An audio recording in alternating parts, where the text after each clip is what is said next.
सरस्वती नदी का विवरण।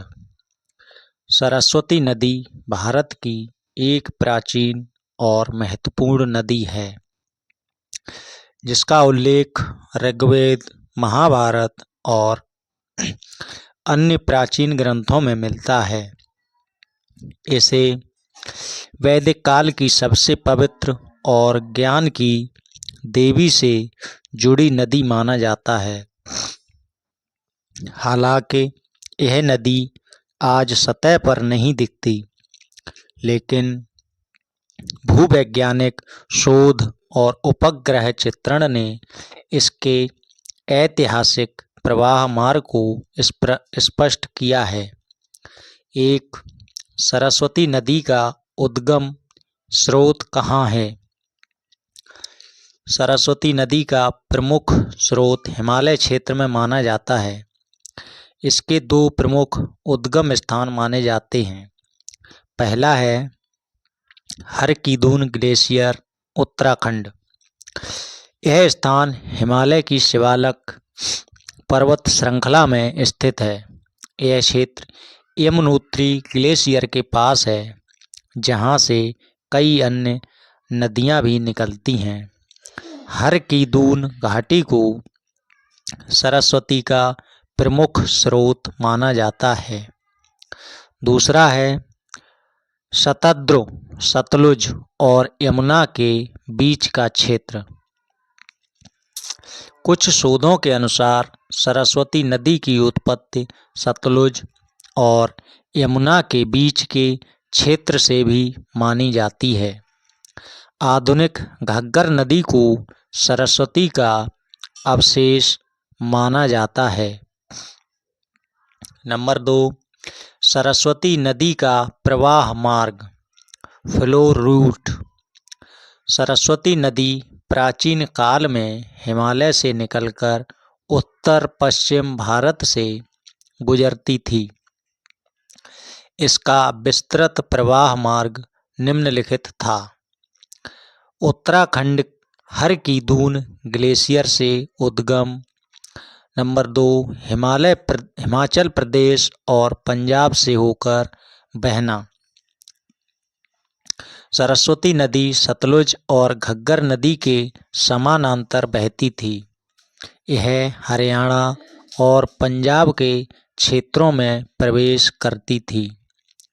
नंबर 3, हरियाणा से होकर प्रवाह। प्रमुख क्षेत्र अंबाला, कुरुक्षेत्र, कैथल, जींद, सिरसा।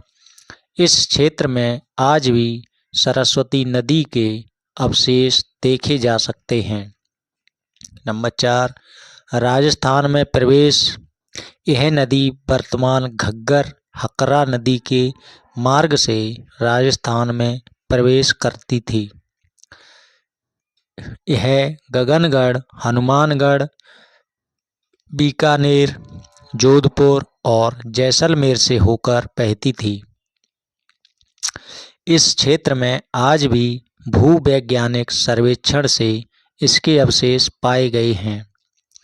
नंबर 5, गुजरात में प्रवेश और विलुप्ति।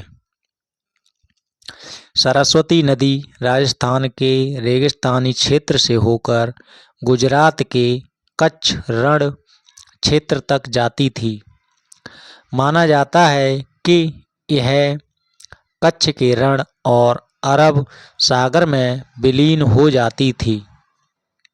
नंबर 3, सरस्वती नदी कहाँ विलुप्त हुई? सरस्वती नदी का लुप्त होने का कारण भूगर्भीय बदलाव, जलवायु परिवर्तन और भूकंप माने जाते हैं। इसके लुप्त होने के मुख्य कारण हैं भूगर्भीय हलचल, टेक्टोनिक मूवमेंट्स। भारतीय टेक्टोनिक प्लेट की हलचलों के कारण इस नदी का मार्ग बदल गया। जलवायु परिवर्तन। जब जलवायु शुष्क हुई तो इस नदी का जल स्तर कम होता गया और धीरे धीरे यह रेगिस्तान में विलीन हो गई। सिंध और सतलुज नदियों के मार्ग परिवर्तन।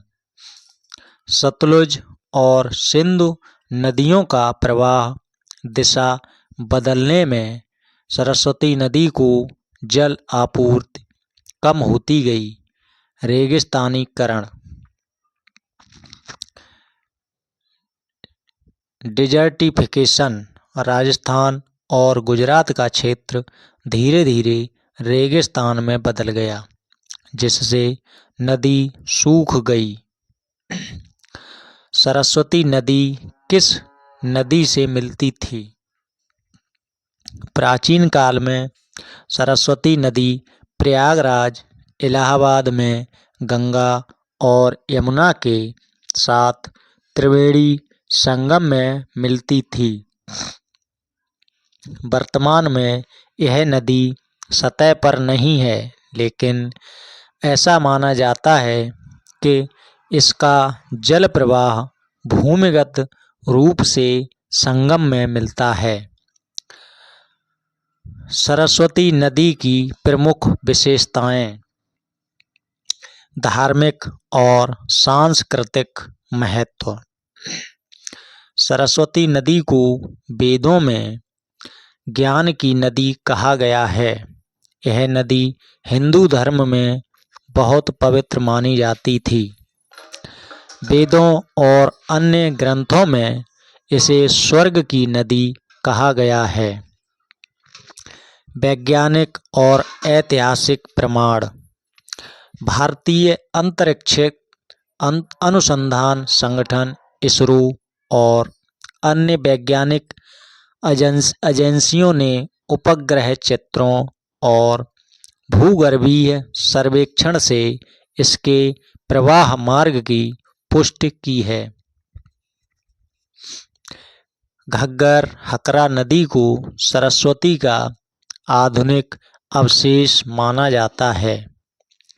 राजस्थान और हरियाणा के कई स्थानों पर खुदाई में नदी के अवशेष मिले हैं।